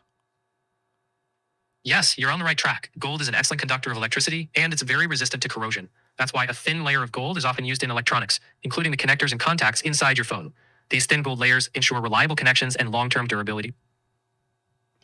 Interesting. It's a fucking power plant. that is all very interesting, but the most interesting stuff is the stuff that we can't actually see physically on the ground. Angkor was LiDAR scanned a couple years ago, and what they found underneath the tree, the canopy, the vegetation, is utterly mind-blowing. There are geometric features all over the place. Spirals right by the water reservoirs, these square-shaped, what look like pools, reservoirs maybe. All these geometric features throughout the entire landscape. Even underneath, if the barrays, those water reservoirs, dry up, there are geometric features you can see on just the satellite images. Buried, no explanation. We don't know. Granted, this place was abandoned. The largest temple complex in the world, on the face of the earth, was abandoned seemingly overnight. No one came to re-inhabit it. No one came to take care of it.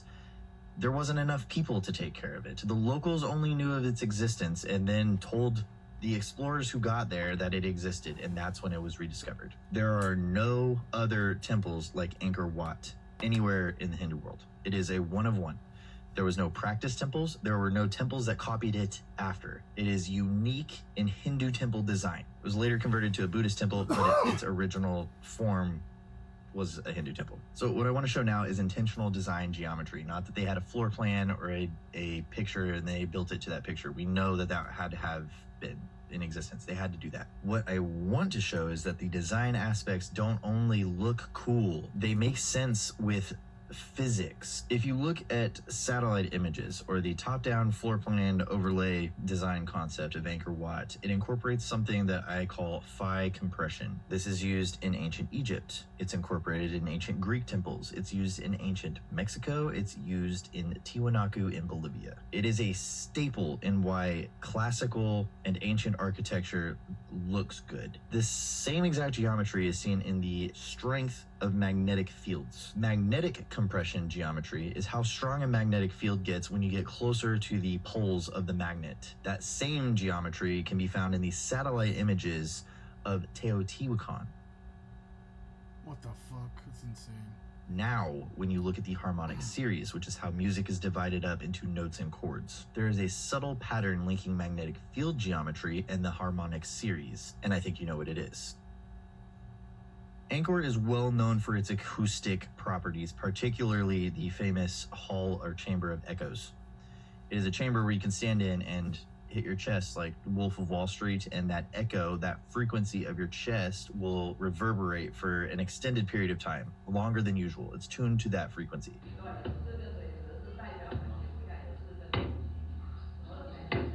Studying the phenomenon of acoustics in Hindu temples in general has been a focal point for years. One overlooked feature may be an intentional design framework based on a very specific cymatic pattern. So when you put sand on a metal plate and you vibrate that metal plate, it creates an interference pattern for the particular frequency that's going through the plate. But this will look different depending on the material, whether it's plastic, glass, metal. It's going to change depending on how much that plate moves. But if you remove the material limitation and look specifically at how the waves interact with each other, this is pure mathematics. It produces an image that is defined by the mathematics, not by the material that the frequency is passing through. What's interesting is what pure frequency the temple aligns closest with. So Angkor Wat is actually a clock, very, very large clock that tracks the solstice and equinox through its towers. It basically gives you a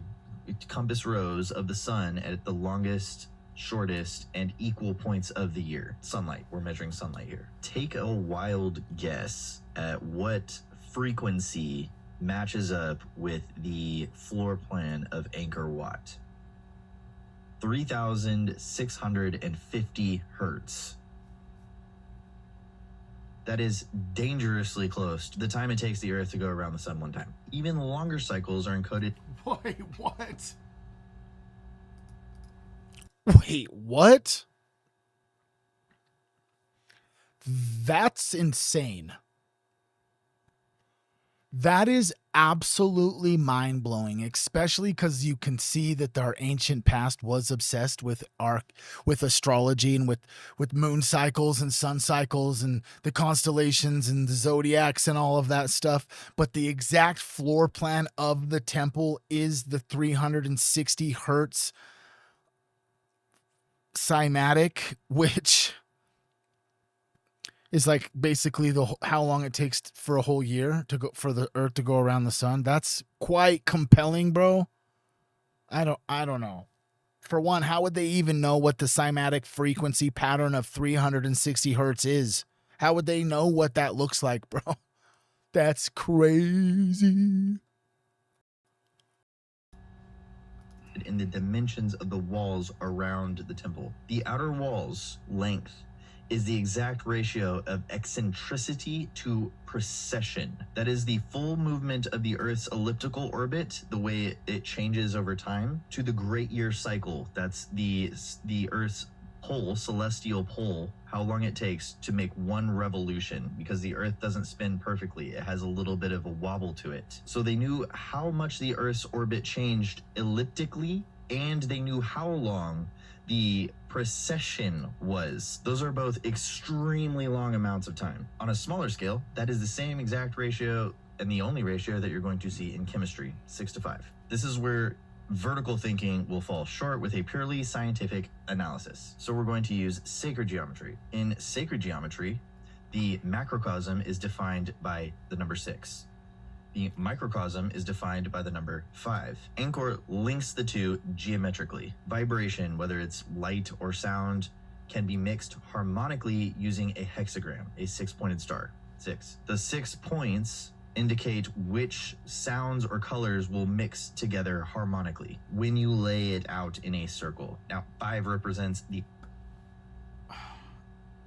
If I'm being honest, bro, hearing him talk about the frequencies and cymatics and sacred geometry, and then seeing him pull up the fucking Star of David or the seal of Solomon, whichever one, the 6-pointed star, it actually just resonates, at least for me right now, like how much actual power is potentially inside of this symbol.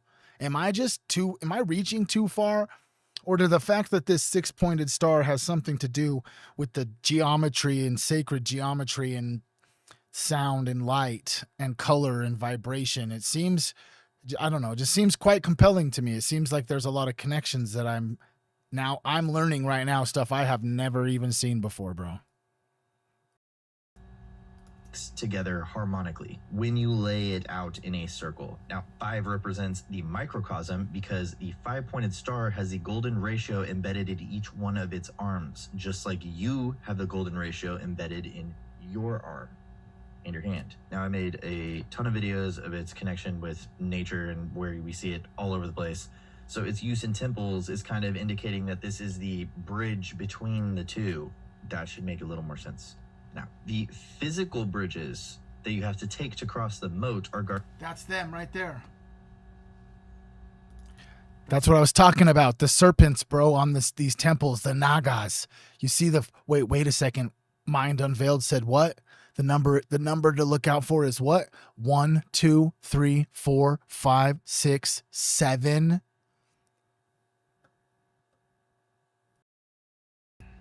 guarded by two enormous Naga statues. To me, there is no better symbol to represent vibration than a snake. But just to send it all the way home, on each Naga is a strange marking, a circular icon symbol. Now, when we compare those with water cymatics, those might not seem so strange. Water cymatics are just the interference patterns like the metal plate vibrating, but in a petri dish full of water on a speaker. As the frequency increases, the pattern or the complexity of that pattern also increases. Like many of the floral patterns on the ceilings and pillars in Hindu architecture, these can be paired with a corresponding pattern of frequency.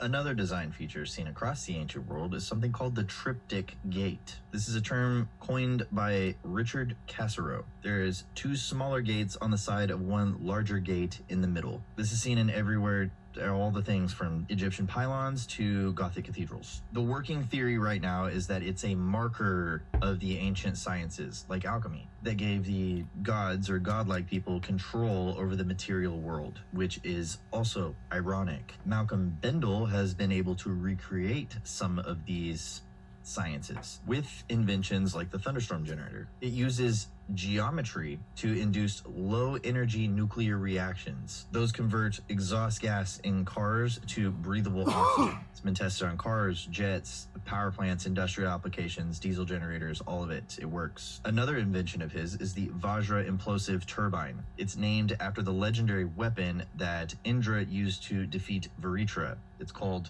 the Vajra. It looks like this. And these specific geometric ratios in this little thing are the same geometric ratios that are used in the implosive turbine. It's basically, from what he says, a direct matter to energy implosive generator. So it uses implosion instead of explosion. The shape of the Vajra was also placed on top of each tower in Angkor Wat on the very tip. They were also plated with gold. Don't forget that. So now that we have the info, let's do a little component comparison. We usually compare ancient temples to other ancient temples, stylistically, size, all that stuff, kind of an ancient measuring competition, if you know what. But what happens when we take the size factor out of it and compare it with the stuff that we use today? You know, the average sized components. So I went to college for computer engineering. That's like the hardware design aspect of computer science encompassing most of the computer technologies, where it's like software and hardware.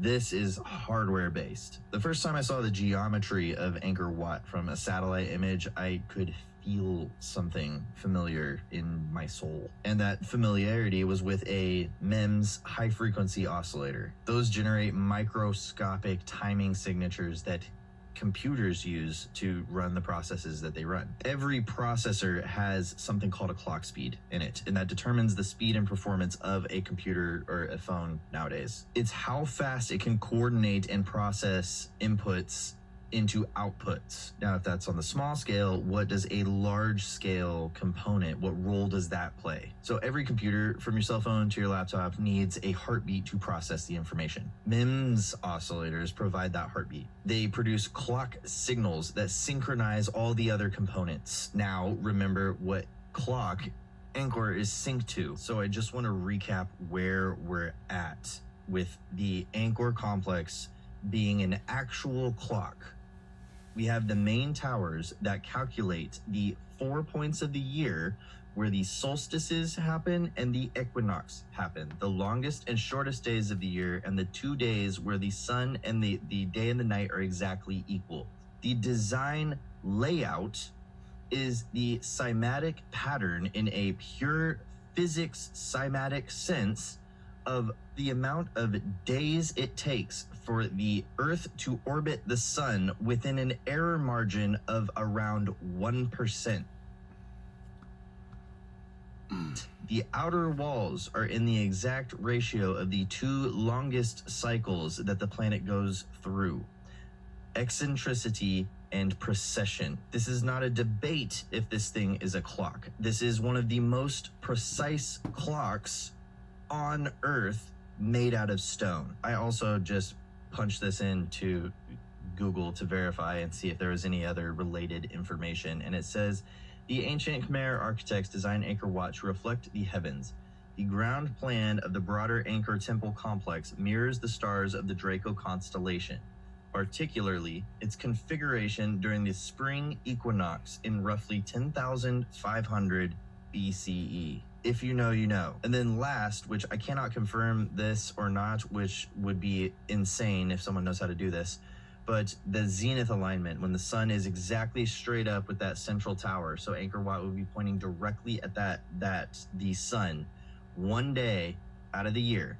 I would be interested to see if that day, if the sun is aligned directly with the, I believe it's Thuban, or whatever star Angkor is actually aligned to within the Draco constellation, at 10,000 BC, that zenith alignment, that would give the exact precise date without a shred of doubt of when Angkor Wat, or at least the core of Angkor Wat, was built.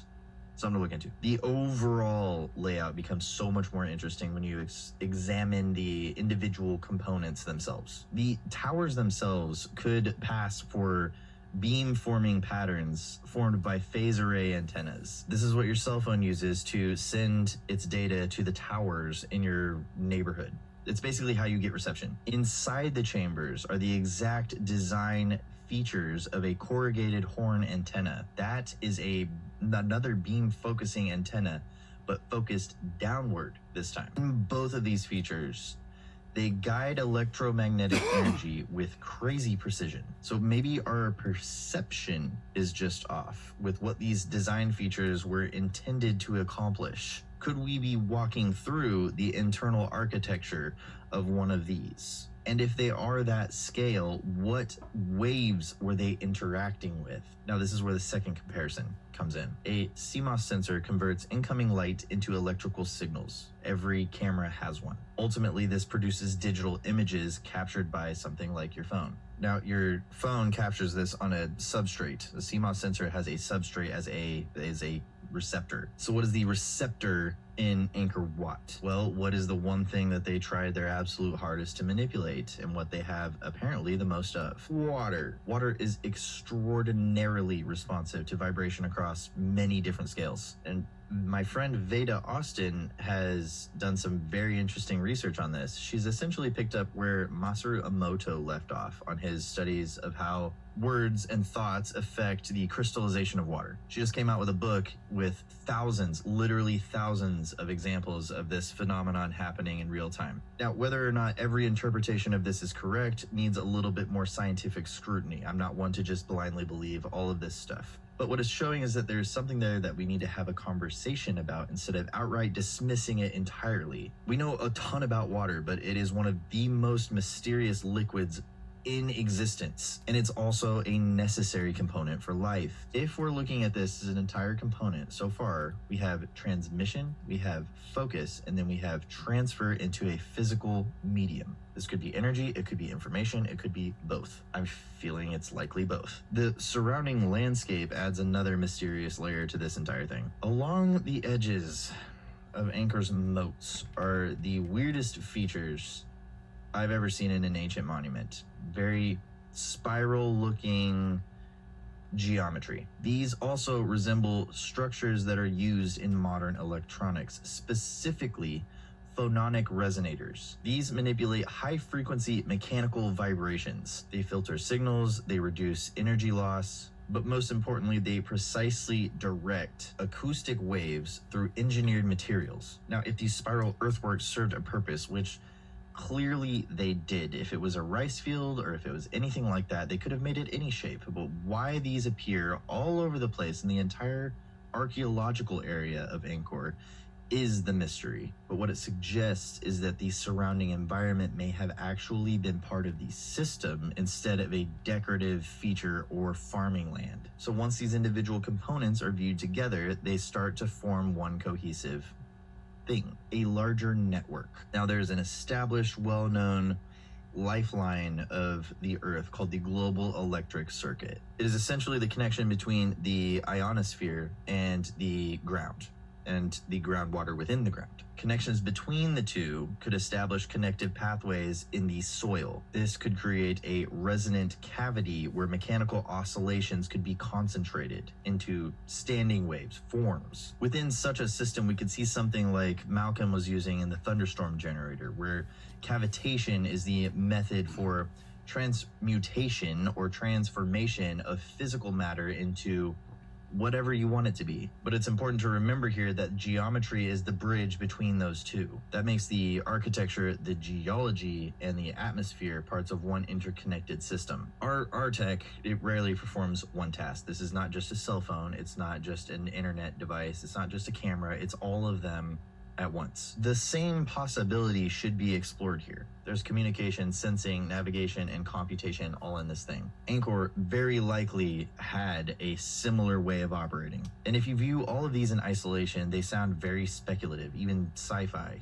But many of these actually echo what the traditions say about what Angkor was for. So instead of starting with this engineering and forcing the mythology or the legends to fit it, the next step is to ask whether the ancient narratives describe the same functions just using a different language. If the architecture and the tradition start telling the same story, both deserve to be examined together instead of separately. When we look at this place historically, it was claimed to be built by King Suryavarman II. This was in the 12th century, and it was a temple dedicated to Vishnu. Now, if we dissect Hindu cosmology down to its core, Shiva acts more like the electrical force, where Vishnu acts more like the magnetic force. They are counterparts of each other, but representing the same universal force, electromagnetism. Now, Angkor is our modern way of naming this temple. We don't actually know what it was originally called. Most likely it was called Vra Vishnu Loka, or Parma Vishnu Loka. That means something along the lines of the sacred dwelling of Vishnu, Vishnu's home. In the local legends, Angkor was not just physically built by humans. One tradition says Indra ordered this as a palace for his son. Indra was the one that wielded the Vajra. Another legend says it was built in a single night by the divine architect Vishvakarma. He is the celestial craftsman or engineer. So this should bring up a very, very important question. Why would the locals not claim to have built Angkor Wat? It would have been the greatest achievement of their culture and a very intimidating monument to any invaders. To me, what that says is that they revered the legend, the history, far more than the credit or accolades that they would have got by building it. They put that higher on a pedestal than an egoic, I built this, look at my cool temple type of mindset. Now, there's a That actually, honestly, you know what's really crazy that he says that? Is that's exactly what fucking Zahi and the Egyptian culture have done to the pyramids. You know how like the people, like the whole history is like, oh, the Egyptian slaves or workers used ropes and pulleys to build the pyramids. It's almost actually like the complete opposite of what the Egyptians did, where the people in Cambodia, they could have taken, I guess, credit for building this amazing and just legendary monument, this temple. And instead of, like he said, the human ego to take credit for it, they actually said, no, this was created by gods. That's kind of insane. Enormous bas relief, whatever you want to call it, in the East Gallery. It's about 49 meters long. It shows the gods and the demons working together to churn the cosmic ocean. They do this in search of Amarita, the nectar of immortality. This ironically shares the same name as the Amarita muscaria mushroom that contains the most powerful psychedelic compound known to man, dimethyltryptamine, DMT, produced by your brain before you die. The myth goes like this. The Devas and the Ashuras wrap the serpent Vasuki around Mount Mandara. Then they pull back and forth like a rope, the snake. Vishnu appears at the center. In the deeper myth, he supports the mountain as the turtle Kurma. He's the cosmic tortoise, which is crazy because turtle shells have 13 individual cells within the turtle, which is the same exact amount of months that you would have with 28 days to make a perfect 364-day calendrical year. The moon also helps stabilize Earth's rotation and supports that cosmic axis from wobbling and going crazy. The churning of the sea of milk and the tying of the knot in Egyptian cosmology are almost exactly the same. They're strikingly similar in appearance as well as the idea itself. There's a temple in Angkor called Ta Prohm. It's in the broader archaeological complex. It was the one in the movie Tomb Raider with all the trees that were overgrown within the temple going through the blocks and stuff. Occasionally, it fills with green, very green water like the Osirian does in Egypt. It's the oldest temple in ancient Egypt. Both of these cultures were obsessed with ritual resurrection, which in my opinion appears to be a higher order, higher level consciousness existing in a dimension without form, injecting itself into the material world in a diffused way. Then it constantly evolves into higher life forms through the ritual, death, and resurrection. This eventually produces an organism capable of handling an elevated experience or awareness with more of that higher consciousness inside of it. Tying of the knot and churning of the ocean of milk seem to be a cosmic epic story of how that process actually works. This is also how I interpret the divine kingship. In this sense, it would mean that that particular being was highly tuned and aligned. This would give it the ability to handle a significantly higher form of awareness, like a high-speed internet connection to that consciousness. But these are ideas that I cover in Cryptex. I'm saving that for a later video. I just wanted to show how this stuff kind of fits in with that. Angkor never fails to amaze me. I learn something new every time I look at it, right? Like, what the shit, dude? That shit definitely, bro, I'm telling you right now, bro, is a computer, dude. That was a computer and like maybe a power plant. It was a clock, bro. How, like, if you really sit and just try to comprehend the fact that the architectural layout of Angkor Wat fits exactly the 365 hertz cymatic pattern, bro. What in the fuck is that? How could you, for one, how would you know what this, I mean, how would you be able to know what that is? As well as, do you know how insane it would be to try and construct a structure that matches it at a gigantic scale? The only way that you could even possibly even do that is if you were able to look at it from above, bro. Like, realistically, right? Like, oh, let me show you this. You know what the Nazca lines are, bro?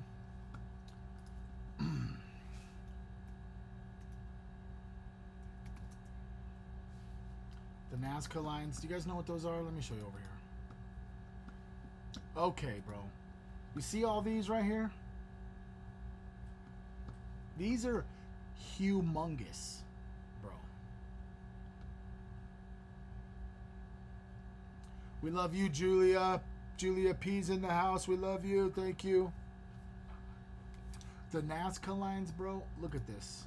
This is on a mountain, bro. Like, this is the top of a mountain with this huge structure. This is the layout, bro. Here's the line that's going across the picture is the road, okay? Look at all these huge petroglyphs. Like, the only way that you could, why would they be drawing petroglyphs that are this large unless there was something that was above them, bro? Unless they knew something in the sky could see the picture. Does that make sense? Can you agree with that? Like, look at this.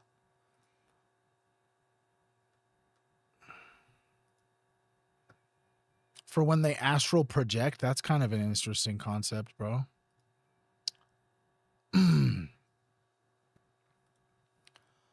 A perfect circle, like a perfect spiral, bro. These are what they look like, bro. I'm trying to find one that's like from the sky, bro. Like, you could see the horizon. See this big ass thing, bro?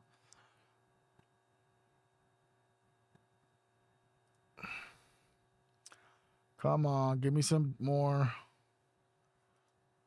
Yeah, it's insane, bro. That, like, so these huge monolithic things, bro, it seems crazy to think about, but you would have to be able to, like, look at this. They got a bird, like a freaking bird, a person, a frog, a spider, like all these different animals, bro. Some weird alien looking one.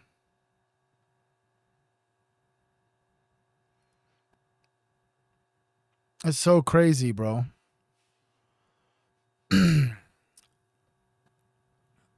It's just crazy to think about, like, these huge structures that are aligned with all of the stars and astrological events. Yeah, look, that's a plane, bro. That looks actually fake, bro. I'm looking at this image right here. That plane looks AI generated up in there. You know, it's one thing they never told me, dude, about freaking being a dad at this time, and I did never imagine, bro, that every freaking thing that comes up, bro, my kids are always like, "Oh, that's AI. Oh, that's AI. Oh, that's AI." And a lot of the times, bro, maybe it is. Maybe it is. Maybe it is, bud. Always question everything, you know what I'm saying? But like, it just happens so much. Yeah, guys, I gotta get to bed too.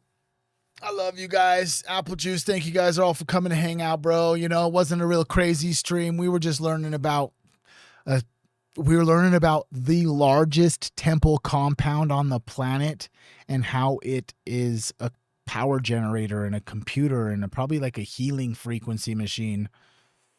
Crazy, dude. I love you guys. I'll see you guys tomorrow around 12:30 Mountain Standard Time.